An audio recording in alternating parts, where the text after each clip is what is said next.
Hello my dear friends, welcome back to our YouTube channel Raj Science Classes. आज के इस video में हम लोग को देखना है नगर चैप्टर के बारे में। और इस नगर चैप्टर के बारे में हम लोगों को जानकारी लेना है कि नगर चैप्टर जो है इसका जो ऑब्जेक्टिव क्वेश्चन सब होता है वो सब क्या है। ठीक है, चलिए थोड़ा सा देखते हैं। क्वेश्चन क्या है कि नगर शीर्षक कहानी के लेखक कौन है। नगर शीर्षक जो कहानी है इसका लेखक कौन है, तो याद रखिएगा नगर शीर्षक कहानी के लेखक है सुजाता। कौन है? सुजाता। ठीक है, अगला क्वेश्चन देखते हैं। सेकंड क्वेश्चन है कि नगर कहानी, नगर डैश डैश कहानी है। नगर जो है वो कैसी कहानी है, तो नगर जो कहानी है वो है तमिल कहानी। कैसी कहानी है? तमिल। अगला क्वेश्चन है थर्ड क्वेश्चन कि नगर शीर्षक कहानी का प्रमुख पात्र, नगर शीर्षक कहानी का प्रमुख पात्र कौन है। तो याद रखिएगा नगर शीर्षक कहानी का जो प्रमुख पात्र है वो क्या है?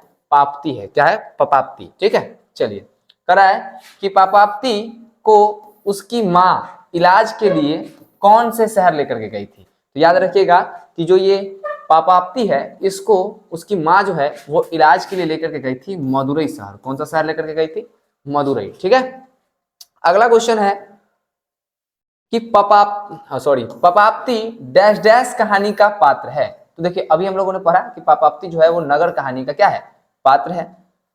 चलिए 6 नंबर क्वेश्चन की ओर बढ़ते हैं। छठा नंबर क्वेश्चन क्या है कि पपाप्ती किस रोग से ग्रसित थी। तो याद रखिएगा वो थी मेनिनजाइटिस। किस रोग से? मेनिनजाइटिस रोग से जो पपाप्ती थी वो क्या थी?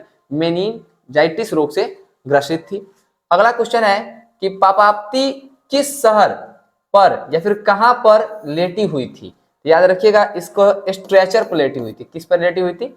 किस पर लेटी हुई थी और कहां लेटी हुई थी? स्ट्रेचर पर। क्योंकि कोई भी आदमी कहां पर, कोई भी आदमी अगर जाएगा कहां, अगर कोई भी आदमी जाएगा हॉस्पिटल में इलाज को लेकर के तो स्ट्रेचर पर ही लेटा होगा, तो स्ट्रेचर पर लेटी हुई थी। ठीक है, करा है कि पपाप्ती की उम्र क्या थी। पपाप्ती की उम्र कितनी थी? तो उसकी उम्र थी 12 वर्ष। कितनी वर्ष थी? पपाप्ती की जो उम्र थी वो कितनी थी? 12 वर्ष थी। कितना वर्ष था? 12 वर्ष। ठीक है, चलिए आगे फिर बढ़ते हैं।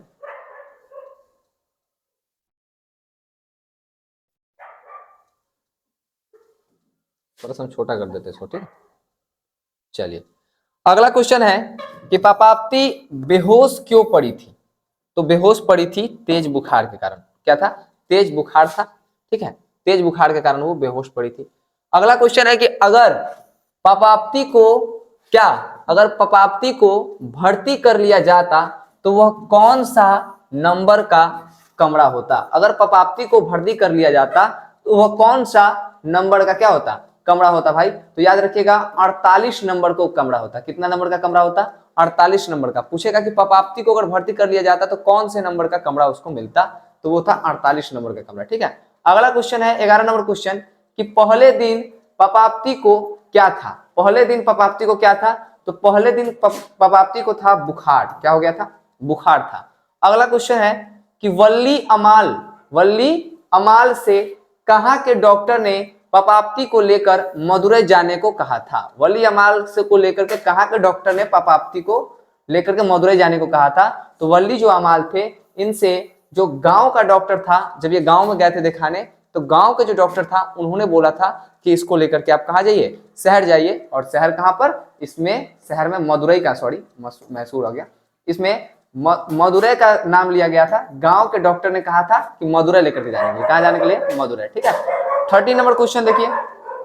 13 नंबर क्वेश्चन क्या है कि वली अमाल का सिर अस्पताल में क्यों चकराने लगा।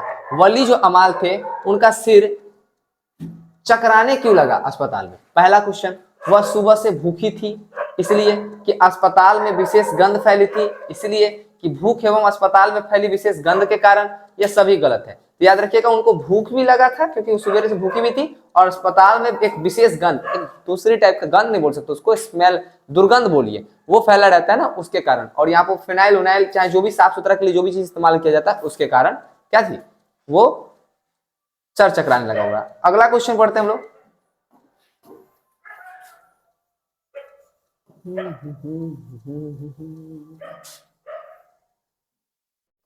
चलिए अगला क्वेश्चन क्या है वो समझते हैं हम लोग।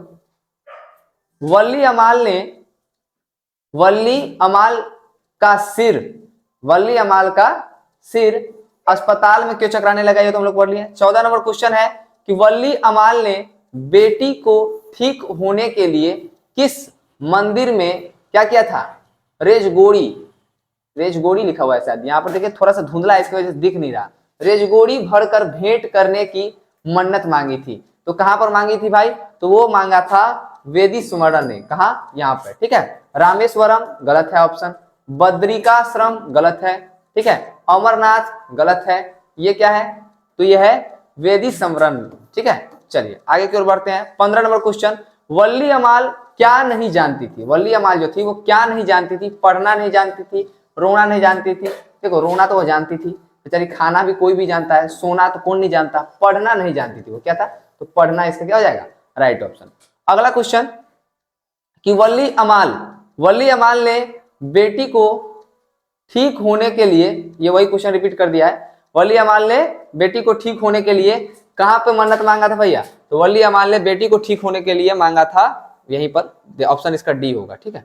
आगे को बढ़िए, चलिए ठीक है, ये राइट ऑप्शन था। यही क्वेश्चन है, पीडीएफ में दोबारा आ गया है।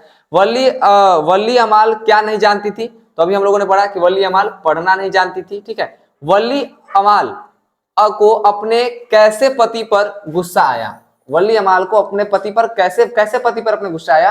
तो मृत पति पर गुस्सा आया। किस पति पर गुस्सा आया? मृत पति पर। उसका पति क्या हो चुका था? मर चुका था, तो उस पर गुस्सा आया था उसको, ठीक है। अगला क्वेश्चन है 17 नंबर क्वेश्चन कि वल्ली अमाल किस गांव से आई थी भाई?